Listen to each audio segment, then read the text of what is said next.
예, 다시 만나서 반갑습니다. 지난번에는 프랑스가 나왔던 정말 하나님이 그렇게 귀히 쓰셨던 잔 칼빈에 대해서 여러분하고 나누었고요. 오늘은 그때까지 18세기까지 미국이 나왔던 최고 인물로 평가되는 조나단 에드워드, 그리고 그를 중심으로 나왔던 제1차 대각성운동, 그리고 미국 독립을 위한 준비, 이런 것들을 여러분들하고 같이 나눠보도록 하겠습니다. 조나단 에드워드에 관해서 이제 몇 사람들의 평가를 좀 읽어볼게요. J.J. 패커는 성경을 사랑하는 사람, 칼빈주의자, 가슴의 신앙을 가르치는 사람, 열정과 능력의 복음 설교자, 무엇보다도 그리스도를 사랑하고 죄를 미워하고 하나님을 두려워하는 사람이라고 평가를 했고요.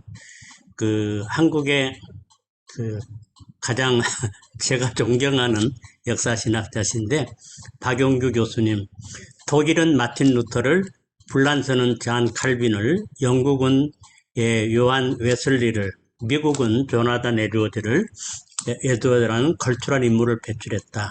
그래서 루터, 칼빈, 웨슬리, 조나단 에드워드 같은 선상에 놓고 있습니다. 우리 잘 아는 마틴 로이드 존스의 목사님은 청교도들을 알프스에 비유하고 루터나 칼빈을 히말라야에 비유한다면은 나는 조나단 에드워드를 최고봉인 에베레스트 산에 비유하고 싶다. 조나단 에드워드를 가장 높이 평가를 했습니다. 그럼 이제 조나단 에드워드에 대해서 좀 살펴보도록 하겠습니다. 미국이 낳은 가장 위대한 청교도 신학자, 정말 청교도 중에 청교도였고요. 부흥운동가요, 탁월한 철학자였습니다. 1703년에 이제 커네티컷주의 이스트 윈저에서 청교도 경건을 소유한 아버지 티모디 에드워드와 목사와, 그리고 노스햄턴 지역에서 당시 가장 존경받고 탁월한 목사였던 솔로몬 스토타드의 딸인 어머니 에스더의 11자녀 중에 5번째 외아들로 태어나게 됩니다.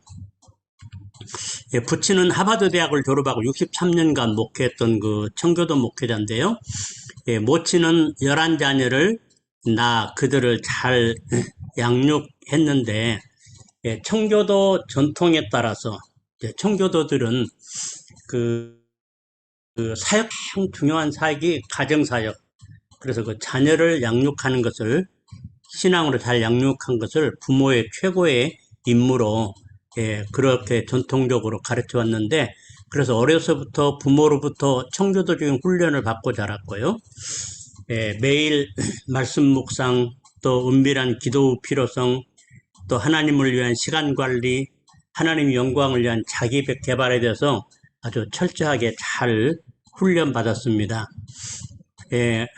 소년 시절 아버지의 교회에서 일어났던 각성으로 조나단도 영적 각성을 체험하고, 자주 숲속에 갔습니다. 숲속에 가서 하나님하고 은밀하게 대화하기 위해서 숲속에 은밀한 기도 장소를 마련해서 하루에 5차례씩 어렸을 때 주님 만나러 갔다고 전해지고 있고요.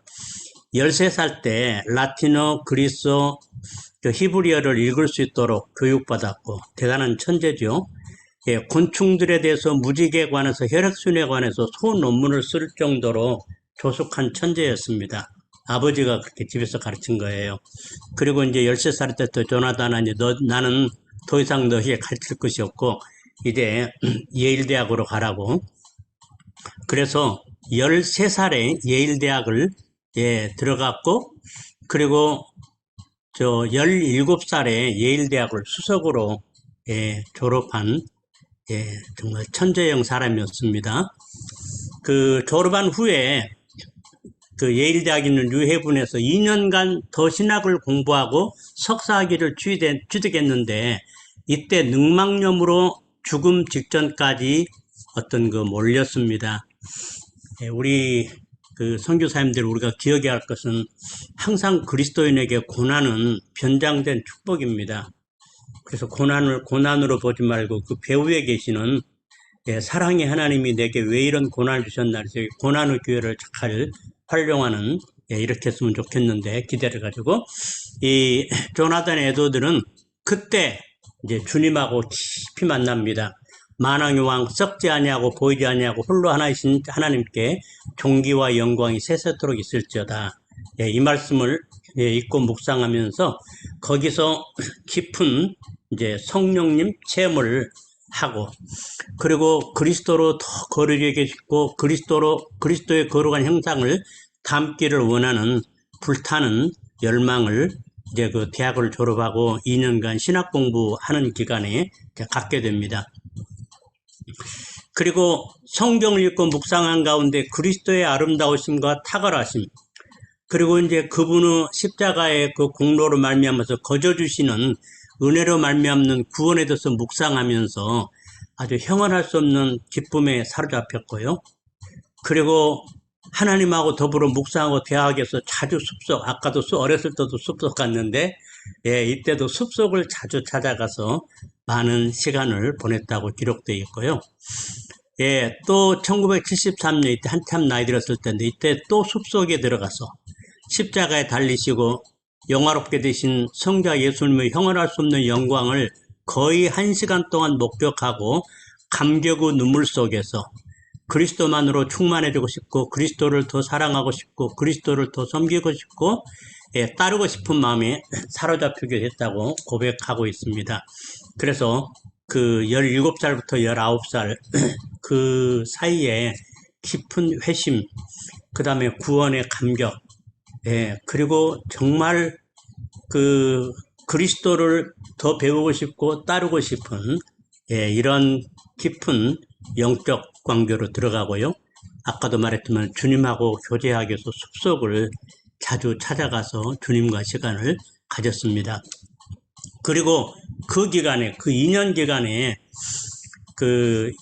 아주 조나단 에드워드는 제일 유명한 것이 그 70가지 결심문인데 한번 여러분이 이제 프린트아웃 해가지고 보시고 좀 읽어보시고 여러분 나름대로 한번 결심문을 써보셨으면 좋겠는데 에드워드는 회심 후 1722년부터 23년 기간에 지금까지 사람이 만든 복음적 선행 실천에 관한 최고 지침서라고 평가되는 70가지 결심문을 작성하게 됩니다.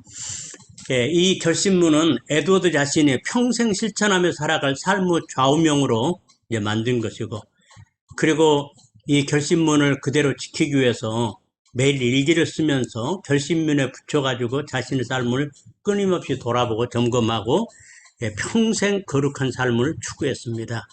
이런 노력은 평생 걸쳐 지속되었고 이에 따라 에드워드 삶은 점점 더 성숙하고 성화되어 갔습니다. 오늘 본문 말씀에 이 모든 일에 전심전력하여 너희 진보를 모든 사람 앞에 나타내라 했는데 평생 성화를 향해서 전심전력 달려가고 적어도 매주 한 번 이상씩 70가지 결심문을 계속 읽으면서 자신을 점검해 갔었습니다. 물론 성화의 노력은 우리 힘과 노력으로 되지 않죠. 하나님의 그 은혜가 필요하고 성령의 역사가 필요한데 그러나 또 우리가 함정에 빠지기 쉬운 것은 우리 성화를 성령의 은혜에만 맡기고 자신이 노력하지 않는 이것도 잘못된 그래서 우리 신앙 성장에 관한 성경적 관점은 하나님의 은혜와 또 인간의 책임이 동반되는 그래서 정말 거룩해지고 주님 닮고 싶은 우리의 어떤 노력, 열망 거기에 뭐예요? 하나님의 은혜 두 가지가 합해서 그래서 성경에 우리 보고 모든 일에 전심전력 하라고 이렇게 알려주고 있습니다. 그 70가지 결심문 몇 개만 좀 소개해 볼게요. 우리 한번 전생애 동안 최우선적으로 힘쓸 일 한번 같이 읽어볼까요? 시작. 나의 전생애 동안 하나님의 영광과 나 자신의 행복과 유익과 기쁨에 최상의 도움이 되는 것이면 무엇이든지 하자. 내가 해야 할 의무와 인류 전체 행복과 유익에 최상의 도움이 되는 것이면 무엇, 예, 무엇이든지 하자. 내가 부딪히게 될 어려움이 무엇인지 간에 그 어려움이 아무리 많고 크다 할지라도 그렇게 하자. 그래서 하나님의 영광이 되고 내게 유익이 되는 것이면은 예, 무엇이든지 하자고. 그 다음에 하나님의 영광에 도움되지 않는 일에 대해서는 도움되는 것이 아니면 영혼에 관계된 것은 육체에 관계된 것인지 적든지 많든지 간에 어떤 일이라도 절대로 하지 말자. 만일 내가 그런 일을 피할 수 있으면 피하자. 시간 선용에 대해서는 한순간의 시간도 절대로 낭비하지 말고 그 시간을 가능한 대로 최대로 유익하게 사용하자. 이따 이제 배우겠습니다만 정말 시간 아주 선용합니다. 그리고 하루에 13시간씩 말씀 읽고 독서하고 묵상하고 기도하는 예, 그 평생 그렇게 살았었어요. 새벽 4시에 일어나가지고 이웃사랑 실천에서는 도움과 사랑을 꼭 받아야 할 사람이 누구인지 찾기 위해서 노력하자. 예, 경제적으로 어렵지 않게 살았기 때문에 항상 도움이 필요한 사람을 찾아가지고 돕는 데 힘썼고요. 절대로 복수심 가지고 어떤 일을 하지 말자. 예, 이것만 해놨다가 제가 오늘 조금 더 소개하고 싶은 몇 개를 더 뽑았는데, 예, 11번, 제 스크린에 잘 안 보는 누구 한번 읽어주시겠어요? 해결해야 할 어떤 신학 원리가 있을 때 만일 상황이 방해하지만 않는다면 그 문제 해결을 위해 내가 할 수 있는 것을 즉시로 하자. 예, 그래서 그 신학적인 퀘션이 생기면은 그 즉시 이제 서재 가서 연구해 가서 해결했고요. 만일 내가 교만이나 허영이나 이런 것들을 만족시키고 어떤 일을 좋아하고 있다면은 즉시로 그것을 버리자. 그리고 16번 같이 읽어보죠. 시작. 절대로 다른 사람을 비방하지 말자. 그렇게 하는 것은 다수간 다른 사람을 불명예스럽게 하는 것이며 실제로 아무런 유익이 없기 때문입니다. 여러분 인격 가운데 굉장히 중요한 것입니다. 빌리그레함도 이거 실천했다고 우리 배웠죠. 절대로 다른 사람 비방하지 말고 내가 어떤 현저한 나쁜 행동을 할 때마다 그 원인이 무엇인지를 철저하게 추적하자. 그런 다음 더 이상 그 행동을 하지 않도록 조심하자. 나의 나쁜 행동의 원인이 되는 것과 힘써 싸우도록 하자. 하나님의 사랑을 의심하게 만드는 일이 무엇인지를 조심스럽고 지속적으로 찾아내고 그런 다음 모든 힘을 다해서 그것과 싸우자. 나는 종종 노인들이 자기 일생을 다시 살 수만 있다면 이렇게 살겠다고 이제 그 후회하면서 하는 말들 있잖아요. 내가 다시 한번 생애가 주어진다면 이럴 건데.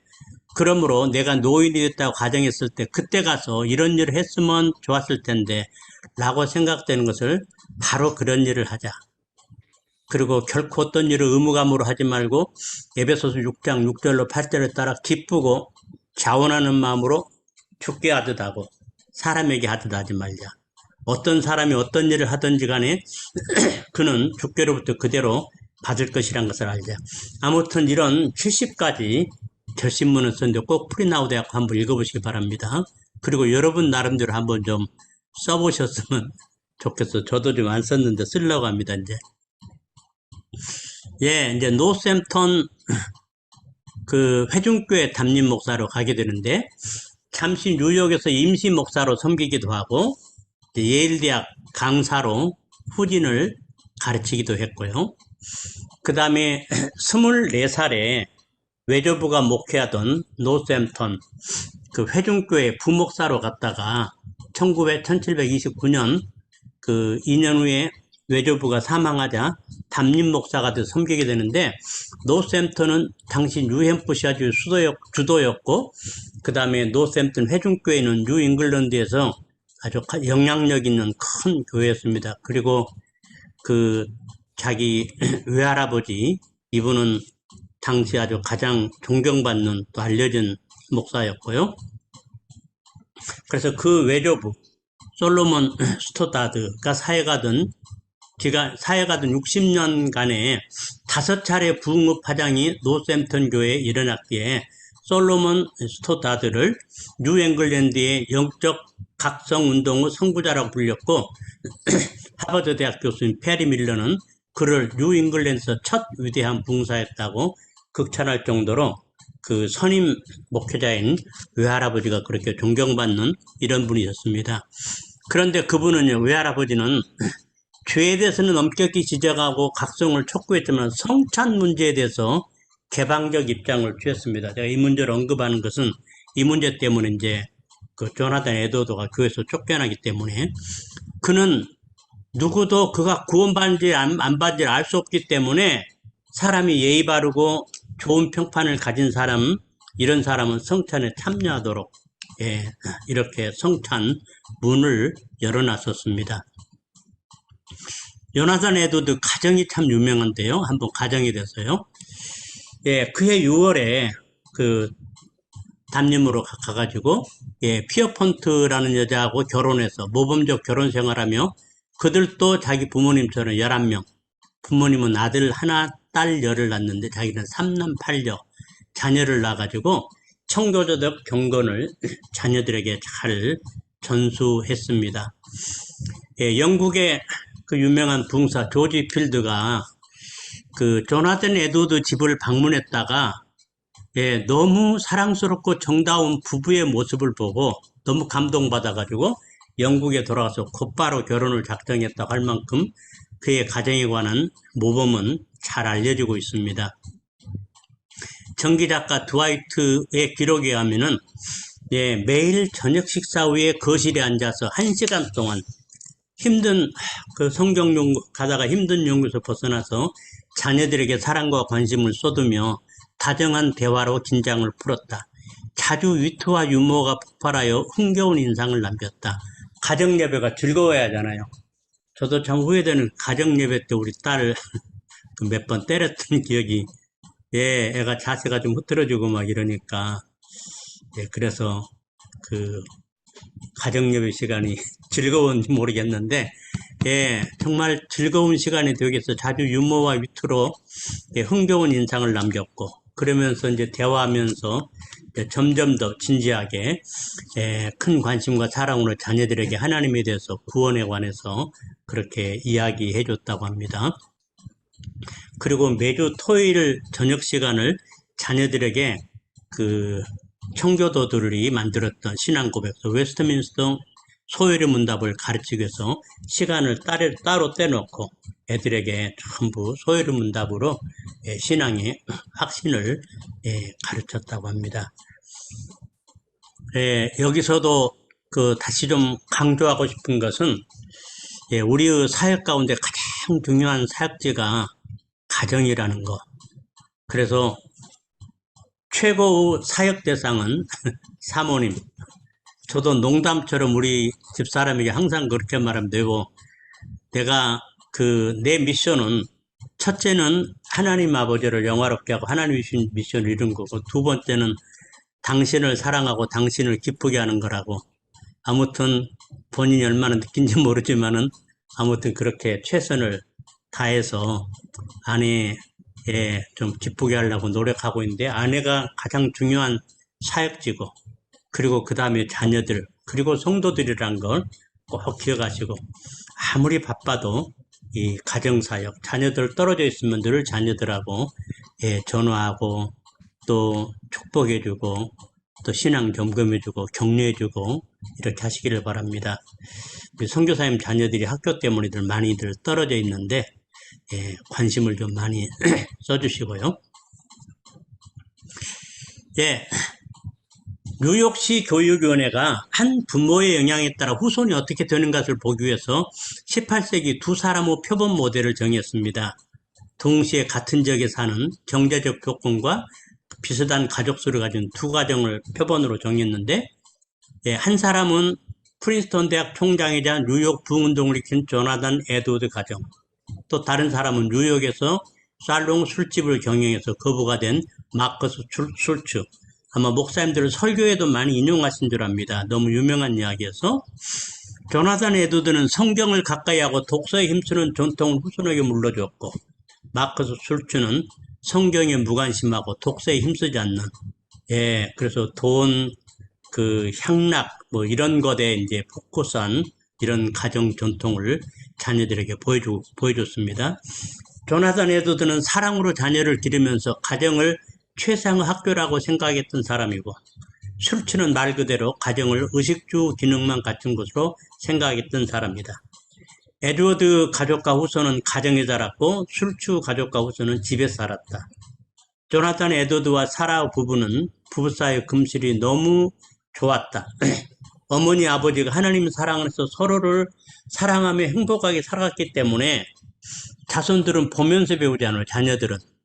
예, 그래서 건강하고 행복한 가정의 기초를 부모님 모습 보면서 이제 배워갖고 자연스럽게 믿음의 명문과 훌륭한 인물들도 자라났습니다. 그래서 뉴욕 교육위원회가 그 후손들을 조사를 했어요. 조나단 에드워드 5대째 걸친 후손 896명이었는데 이들 중에 1명은 부통령, 4명은 상하의원, 12명은 대학 총장, 예, 그 65명은 대학 교수, 60명은 의사, 100명은 목사와 선교사, 75명은 군인, 85명은 저술가, 130명은 판검사 및 변호사, 그리고 80명은 공무원이 됐다. 예, 슐츠 5대에 걸친 후손은 1062명, 좀 더 많이 났는데 교도소에 수감됐던 사람이 96명, 정신병자 알코올 중독자가 58명, 몸 파는 여자가 65명, 예, 가난해가지고 정부 보조를 받았던 사람이 286명, 제대로 된 제도교육, 학교교육을 받지 못한 사람이 460명이나 되었다. 예, 기독교를 보여서 딴 내용입니다. 예, 이렇게 그 부모의 영향이 자녀들에게, 그래서 좀 우리 하나님은 그러신 것 같아요. 우리가 하나님을 잘 섬기면 우리 때문에 우리 자녀들을 대대로 축복하고 싶어하는 것 같아요. 십계명에도 언급이 되어 있고요. 아브라함이 하나님을 잘 섬기니까 아브라함이 내가 너와 네 하나님이 되겠다. 응? 또 다윗이 하나님을 잘 섬기니까 내가 너로 네 가문, 믿음의 명문가를 세우겠다 하면서 다윗의 후손들을 잘못하면 인생 최적으로 칠전정 왕위를 거두지 않고, 그래서 다윗 후손 가운데서 계속 그 성군, 여호사밧이랄지 또 히스기야랄지 요시야랄지 이런 인물들이 이어지고 있는 거 보게 됩니다. 그의 설교를 좀 보면 조나단 에드워드 설교 유명하죠. 하나님 진노 손안에 있는, 하나님의 진노 손안에 있는 죄인이라는 그 설교 유명하고요. 당시 미국의 영적 상황 굉장히 참혹했습니다. 청교도 들어온 지 한 100여 년 지났는데요. 청교도 신앙 거의 버려버리고 교회 출석률도 굉장히 떨어졌고, 그리고 그 프랑스 군인들을 통해서 온 그 계몽주의, 이성주의죠. 그리고 이신론에 대해서 디이즘이라고 그러면 아마 잘 아실 줄 압니다. 그 하나님은 그 창조를 했는데 창조하고는 간섭하지 않는다는 것. 그래서 성경의 기적이나 돌보심이나 어떤 계시나 이런 걸 인정하지 않고 마치 시계를 만들었고 태압 가면은 시계가 저절로 돌아가는 것처럼 그냥 절로 살게 간섭하지 않는다는 이런 그 이론인데 이게 굉장히 미국의 젊은이들을 휩쓸었습니다. 뭐 토마스 제퍼슨이랄지 벤자민 프랭클린 같은 경우도 여기에 많이 좀 물들어 있었고요. 프랑스에서는 볼테르, 루소 뭐 이런 사람들. 네, 그래서 그리고 이제 굉장히 무서운 것은 회심하지 못한 많은 목회자들이 교회를 맡았기 때문에 영적 어둠이 만연했답니다. 예, 그래서 청교도의 열정과 정신은 사라졌고 은혜의 소나기, 성령의 감동도 중단됐다고 당시 위기를 묘사하고 있습니다. 조나단 에드워즈는 죄악을 향해 달려가던 세대를 향해서 그는 그렇게 정말 하나님 앞에 거룩을 추구했던 사람이기 때문에 그들의 그 가중한 것들이 너무 눈에 이렇게 잘 보였던 것 같아요. 그들에게 준비된 심판이 얼마나 무서운가를 직설적으로 알리는 일에 생명을 걸었습니다. 그래서 그 설교는 사람들을 두렵게 만들었고 죄의 공포가 심령을 엄습하게 하므로 죄인들이 머리를 뜯고 가슴을 치면서 그 설교를 듣고 회개하게 만들었던 사람이었습니다. 그 대표적인 설교는 여러분 잘 아신 대로 하나님의 진노 손안에 있는 죄인들로 알려져 있고, 자기 교육뿐만 아니라 순회하면서 이 설교를 통해서 성령 능력으로 회개치 않은 죄인들에 관한 지옥 심판을 그냥 적나라하게 선포해가지고 사람들 막 뒹굴면서 회개하도록 했던 설교가였습니다. 그는 목소리도 세련되지 않았고 우아한 스타일이나 제스처를 쓰지도 않았고 설교를 그냥 읽었다고 알려져 있죠. 그런데 타인을 압도하는 주장과 설교에 쏟는 강렬한 감정으로 회중들의 마음과 관심을 완전히 사로잡는, 그래서 뭐 2시간 동안 그렇게 청중들이 집중하고 설교를 들었다고 전해져 있고요. 그는 구원을 하나님과 인간 노력의 합작으로 주장하는 알미니안주의와 이성의 힘에 의존하는 계몽주의에 강력하게 맞섰고, 그의 설교는 영광 받으실 하나님과 하나님의 전적 주권에 맞춰 있었다. 여기 한번 같이 읽어보죠. 시작. 에드워드 설교가 그토록 강렬했던 이유는 그는 새벽에 일찍 일어나 매일 13시간씩 공부했는데, 사도행전 6장에 기록된 대로 기도하는 것과 말씀 연구 일에 전념하여 성령께 사로잡혔기 때문이다. 그렇게 그 에드워드 설교가 강렬했던 이유가 새벽에 일어나가지고 13시간씩, 그래서 저도 가끔 여러분이 말씀드렸는데, 저도 요즘 이제 그 습관 하나 이제 들인 게, 밤에 사역이 없을 때는 그냥 저녁 먹고 바로 좀, 한 30분 있다가 잡니다.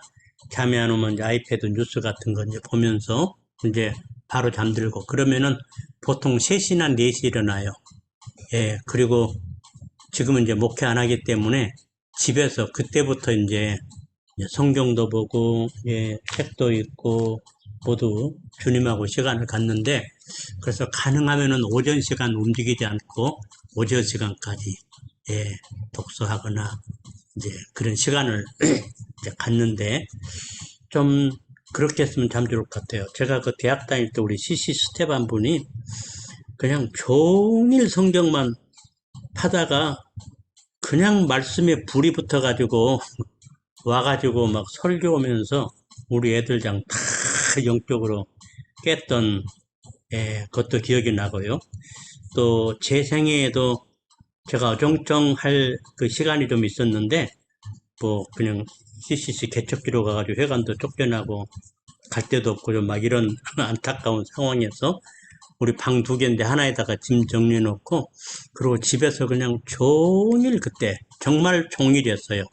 종일 경건서적 읽고 CCC 10단계 성경 공부 교재 깊이 공부하고 그냥 말씀 연구하고 그러면서 막 펄펄 뛰면서 그게 한 1년 이상 좀 계속됐었는데, 그때 제가 영적으로 정말 깊이 성숙하고요. 그리고 그때 공부 그렇게 해놓으니까 하나님이 제 무대를 쫙 여시는 것을 봤는데, 아무튼 조나단 에드워드 13시간씩 그렇게 말씀 공부 했다는 거.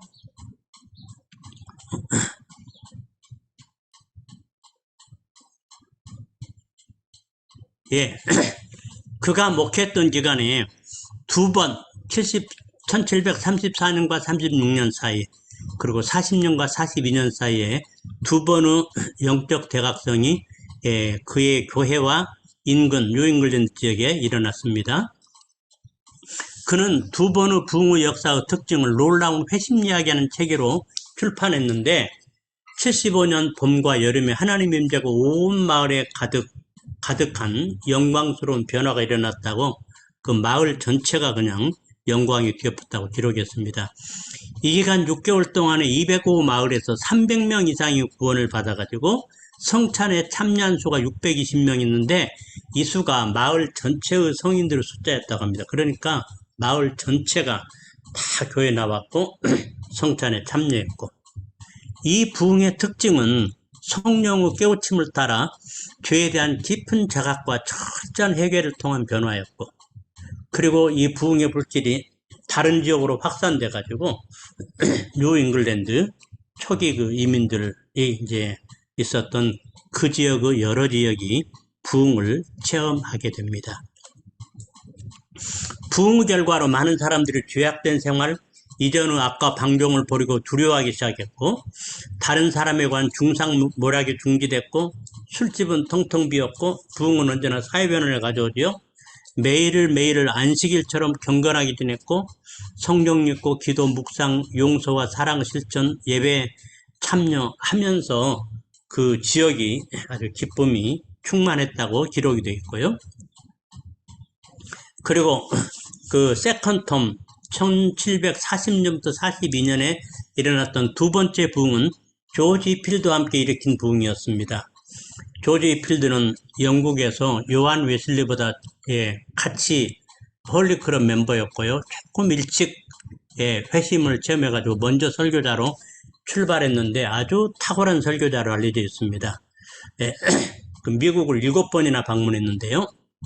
조지 필드가 조나단 에드워드가 그 사역하는 보스턴에서 집회를 하고 조나단 에드워드 사역된 노스햄튼으로 이제 와가지고요. 그리고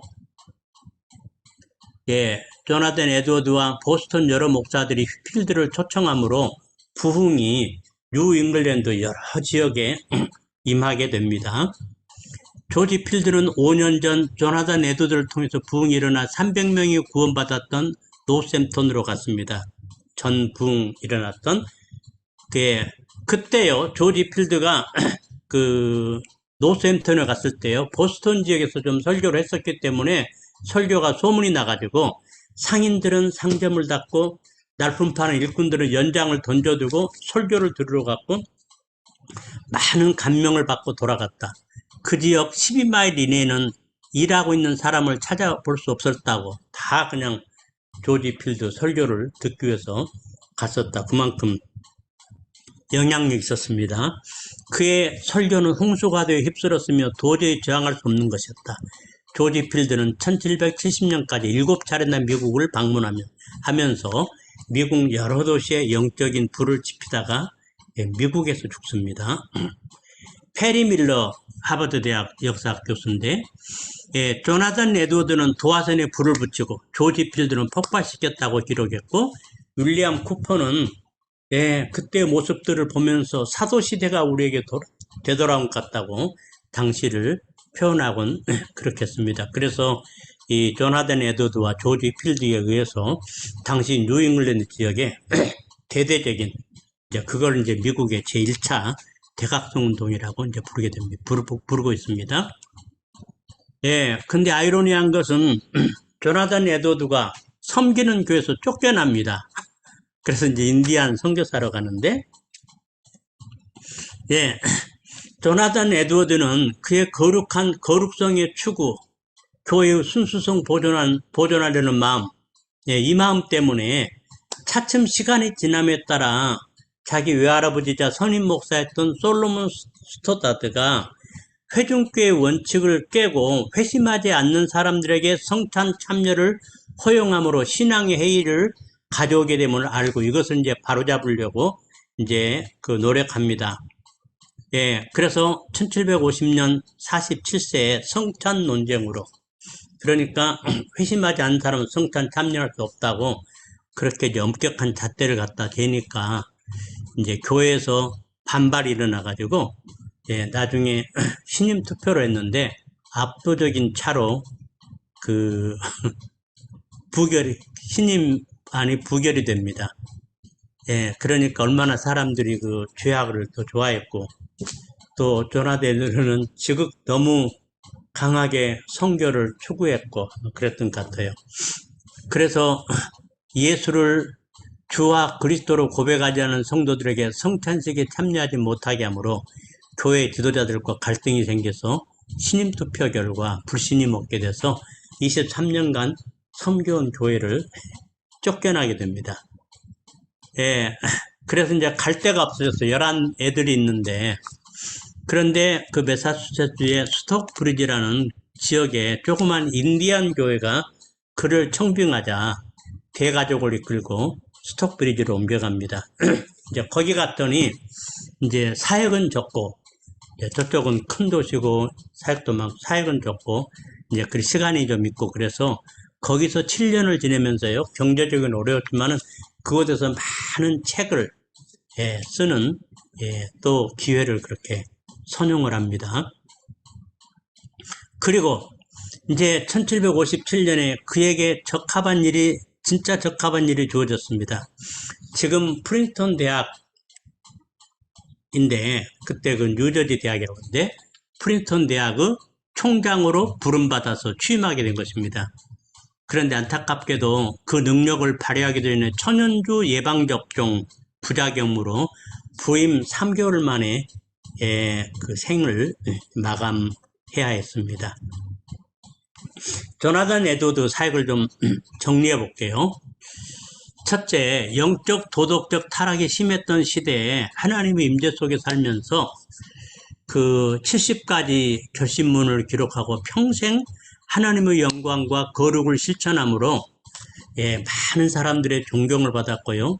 정말 탁월하게 경건한 삶을 살았습니다. 특별히 아름다운 그리스도인의 모범적 가정을 이루므로 그 바쁜 가운데서도 가정, 그래서 그와 그 가문은 대표적인 믿음의 명문가로 알려져 있습니다. 우리 선교사님들에게 그 기도 제목들입니다. 여러분의 가정이 믿음의 명문가가 되도록 우리 자녀들하고 모이면 늘 그 꿈을 좀 나누시기를 바랍니다.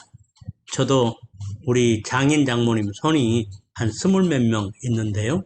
뭐 생일 같은 때 함께 모이면 항상 믿음의 명문가의 그 꿈을 이야기를 합니다. 그래서 자녀들 신앙으로 잘 양육하고 기도하고, 그래서 할머니 할아버지가 시작했던 그 믿음의 전통을 아름답게 발전시켜서 아브라함의 가문 속에서 요셉 같은 탁월한 인물이 나왔듯이 우리 후손들 중에서 우리 미국에 정말 영적 영향을 끼치는 조나단 에드워드 같은 이런 인물이 나오도록 늘 이렇게 강조하고 있습니다. 그리고 강조했던 것처럼 매일 13시간씩 말씀 준비 시간에 하나님과 깊은 은혜의 시간을 가졌기에 그 설교는 깊은 진리와 그 뜨거움과 불타는 열정이 넘쳐났고 성령의 부심이 함께했습니다. 그래서 강단에서 제스처 웅변은 없었지만은 항상 깊이 깨닫게 하고 감동받게 함으로 결단하게 하는 이런 설교를 했습니다. 그래서 얼마만큼 영성이 있고 그 변화를 주는 설교냐는 얼마만큼 내가 말씀을 깊이 묵상하고 성령께 사로잡히냐, 여기에 달려있죠.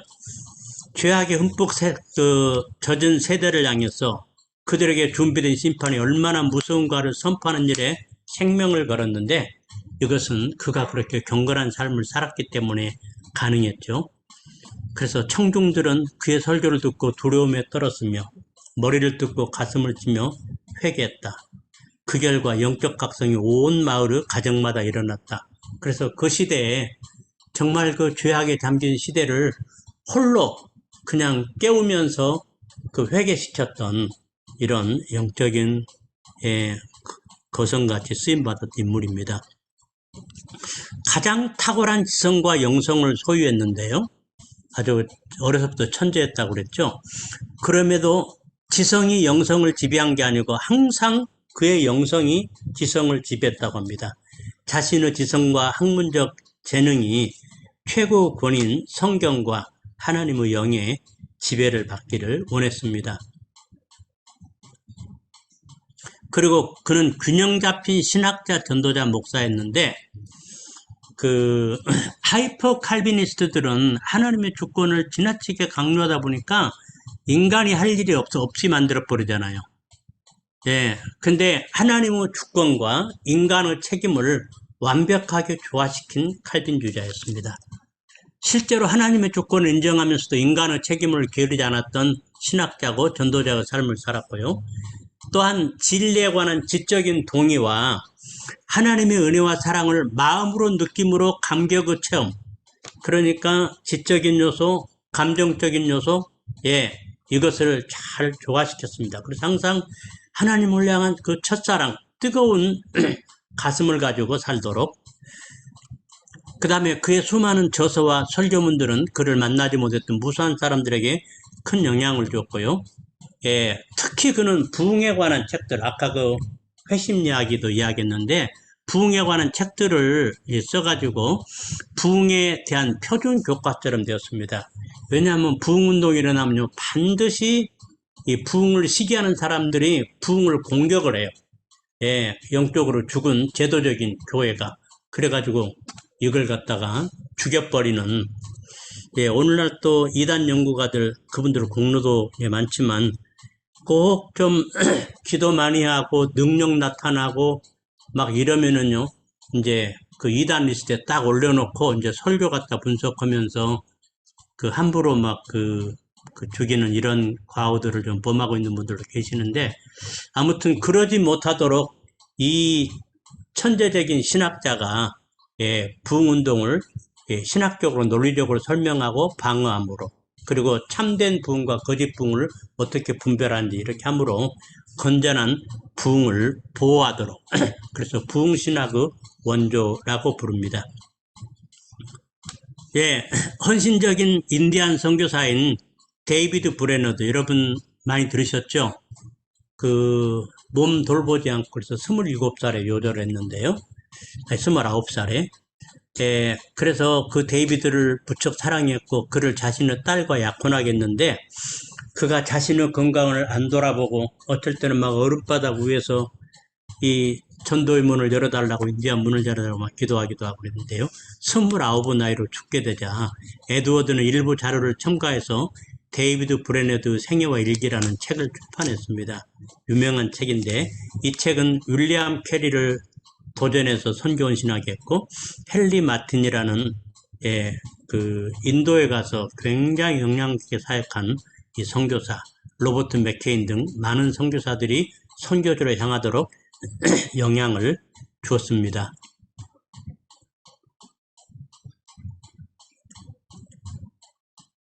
예, 이 1차 대각성 운동은 뉴잉글랜드 여러 주를 종교적, 도덕적으로 연합시켜 주었고, 여러분, 당시 미국은요, 그 13개 주가 13개 나라 같았어요. 예. 그리고 그 사람들의 종교도 달랐고, 그 다음에 인종도 달랐고, 예. 그래서 청교도들은 주로 매사추세츠로 많이 갔고요.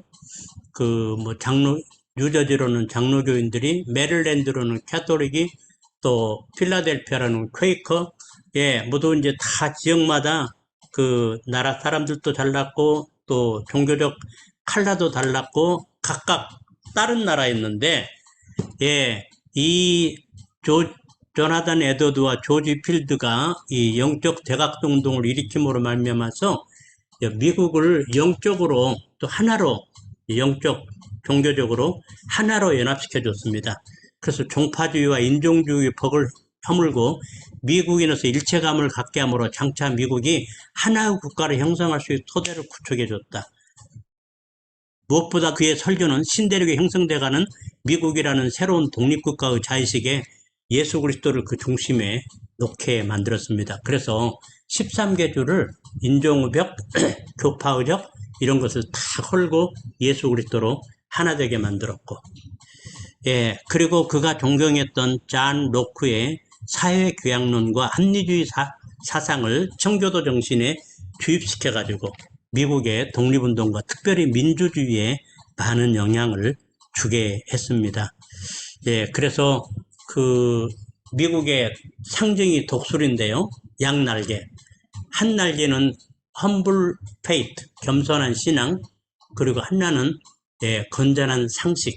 이 두 개가 예, 날개를 치면서 창공을 예, 나르는, 예, 그래서 미국 독립의 기초를 예, 마련했고, 그래서 여기서 그 계몽주의, 이신론, 그 다음에 이런 것에 전부 그냥 청교도장 떠나고 이랬는데, 이 제1차 각성을 통해서 많은 분들이 거기서 이제 각성, 예, 성경적 신앙을 회복하고, 그리고 거기서 변화된 사람들이 그 미국의 소위 파운딩 파더스, 개국 공신들이죠.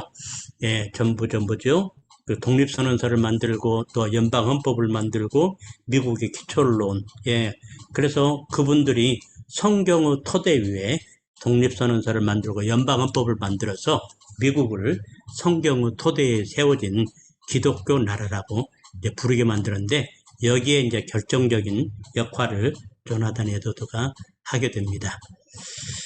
잠깐 예, 마무리 기도하고 우리 기도 제목 갖고 기도하죠. 귀하신 아버지, 오늘 정말 그 미국에 나온 그 하나님이 정말 가장 귀하게 쓰셨던 인물, 청교도 신앙을 떠나고 죄악을 향해서 탐욕을 향해서 달려가던 이런 그 세대를 향해서 정말 그 성결한 생활을 하나님의 거룩한 아버지 시선을 강조함으로 아버지 그들로 하여금 머리를 뜯으며 가슴을 찢으며 회개하게 해서 그래서 다시 미국을 기독교 또 청교도 신앙 위에 올려놓음으로 아버지 미국이 성경의 토대 위에 세워진 나라로 만들었던 조나단 에드워드를 배웠습니다. 하나님, 오늘따라 우리 기도하고 또 호의할 때 하나님께서 우리 가슴 정말 뜨겁게 결단하도록 인도해 주시옵소서. 예수님 이름으로 기도합니다. 아멘.